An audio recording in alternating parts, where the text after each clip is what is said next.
अस्सलाम वालेकुम वरहमतुल्लाहि वबरकातुहू। मियाँ बीवी सोने के लिए बिस्तर पर दराज हुए तो शौहर ने बेगम से पूछा, तुम्हें पता है खालिद बिन वलीद ने कितनी शादियाँ की थीं? उनकी बीवियों की तादाद जानती हो कितनी थी?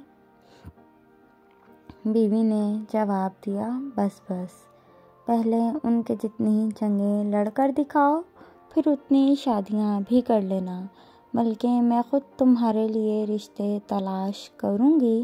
ये कहकर बेगम ने मुंह मोड़ा और कुछ देर खामोश रहने के बाद फिर गोया हुई। खालिद बिन वलीद रज़ी अल्लाह ताला अन्हो बहादुरी और दिलेरी में 100 आदमियों की ताकत रखते थे, और तुम और तुम्हारे बेटे तो हमाम का दरवाज़ा तक नहीं खुलता। अगर वो बंद हो जाए तो। शौहर बेचारे ने कंबल ओढ़ा, मुंह मोड़ा और बेगम की तरफ पीट करके ये अल्फाज दोहराने लगा, ए उम्मे लसान ज़बा की अम्मा, तुम्हारी बातों से तो अल्लाह ही बचाए।